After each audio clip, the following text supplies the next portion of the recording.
really what just happened. I don't even really understand it.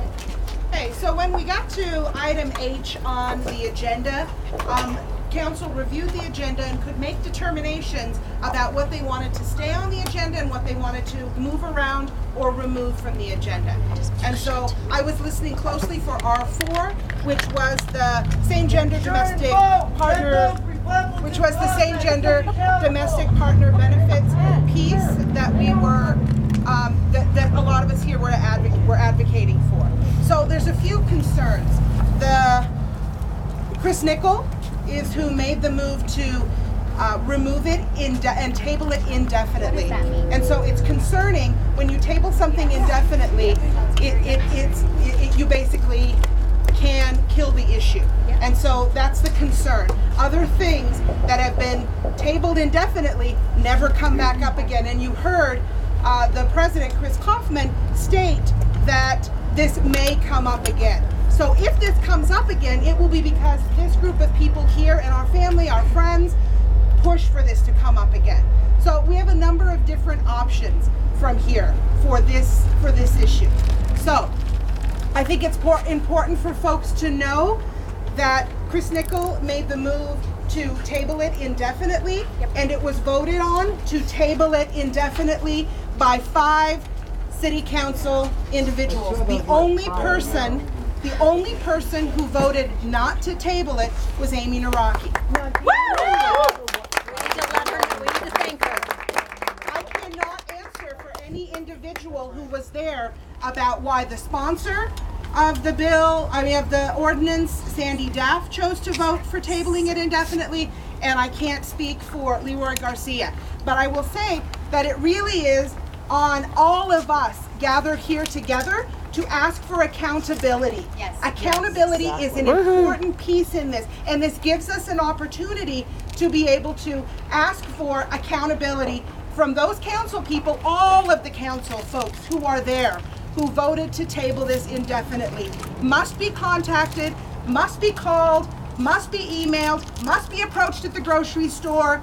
All of that has to happen. We have at our office, and we did not believe that it would be tabled indefinitely tonight, so we did not bring those resources. But we have a list for you of the mail address, so you can send a letter, an email address for every council person, and a phone number.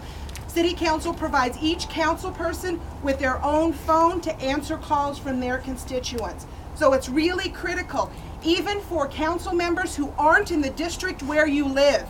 It's still important to contact all 5 council members for sure who voted to table this. I would also say I think it's very important to contact Amy Naraki and to say to her, thank you for standing with us. We appreciate what you did. We appreciate the stand that you took. And it would have been very easy for her to simply go with the rest of the folks and vote for it, but she didn't. So it's important.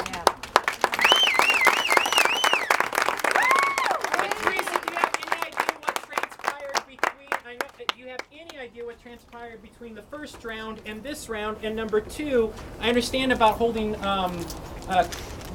what's his name to the fire, but I would like to emphasize that, like you said, all of them except Amy, because that's okay, one person did, but the fact that everyone went in line. So do you have any idea what happened? I don't know. And what I think is that it will be incumbent upon each person here to demand answers and to ask for accountability for votes that are taken.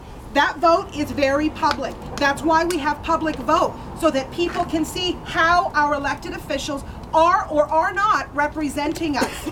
So it is really the responsibility of every single person gathered here to reach out and contact all of those council members.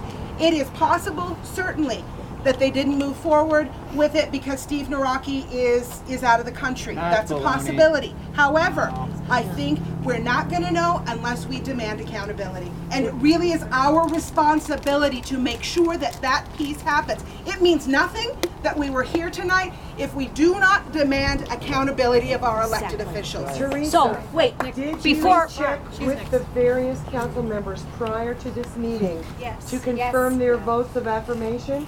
So it was my understanding that there were, that we had secured at least 4 votes.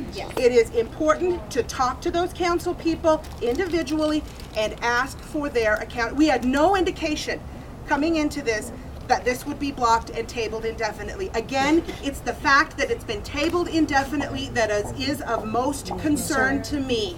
This person wants to If we wait here, can somebody go get your Let's all go contact down there. information so that we get can, it. so that we'll have that And information? Kaufman said that there was new information that suddenly altered everybody's vote. What the hell are we talking about? So- He essentially used that nonsense to run a whole bunch of people out of that room and silence this group from making their voices heard. And this is a corruption of democracy. This is not the democratic process. This is a corruption of it. Well, by a and bunch part of the democratic cronies process is behind closed accountability. doors. Is accountability. Exactly. And we must ask for accountability. This means nothing. I know that there were also folks who were gathered here who were supportive of the move to amend, folks who were trying to move their piece together. Again, I would really encourage folks. We can go right around the corner on your way out of here. We'll be right in front of our office. We should walk as a group. Let's go get it. Just hang out here, Charmaine's gonna go get them. We are going to provide you all of the contact information that you need. You need to commit yourself to ensuring that you're reaching out to your council people, all 6 of them. Heck, I would do all 7 of them. Flood Steve Naraki's in mailbox and tell him, we don't know what happened when you weren't here, but this wasn't okay. And we want to make it clear that it wasn't. And I'd like to share one thing about the move to amend, which has been affirmed and endorsed by unanimously by our county commissioners, our state senator Angela Huron, our state representative Sal Pace. They all endorsed this, and we were told personally that we were guaranteed 4 votes for this resolution tonight supporting the referendum of ballot 1A. So we're questioning why this was tabled indefinitely. We were told just hours earlier that this would be, if it was to be tabled, it would be put on the September 24th date for City Council. Okay, a quick important thing that I think everyone needs to realize about what just happened beyond just everybody being pissed about it. What just went on in there isn't uncommon, it isn't surprising. That's what happens every fucking day. So rather than just be angry, hold them accountable as she's saying, but try to do more than that. Go out and do something to change this process, not just the one process that's affecting everyone here. Change the process. It doesn't fucking matter if it's Pueblo. But You we're can do Pueblo. it, please. We are Pueblo. Thank you, Barb. We can change this. Try to change what's happening in there in Pueblo so that it can change for Colorado and then the whole United States so that this doesn't happen for other things that maybe we don't care about. And Because I wanna everyone deserves I it. want to say one word about what accountability looks like. Accountability looks like all of us calling and emailing and seeing them in the grocery store. Accountability also looks like registering your neighbors to vote, getting out and voting yourself, ensuring that you're educated about the issues, and making sure that you know where the people who represent you stand on your issues. And protecting the process so that that can't happen. It's not just the people in there. Yep. Power corrupts the best people. The process has to be pure. And continue to engage with all of those folks in there. Continue to engage. If they give you a response as to why they did what they did, continue to challenge, continue to engage, because they represent us. And so they need to listen to us. They work for us. You're absolutely right. Yes, go right ahead.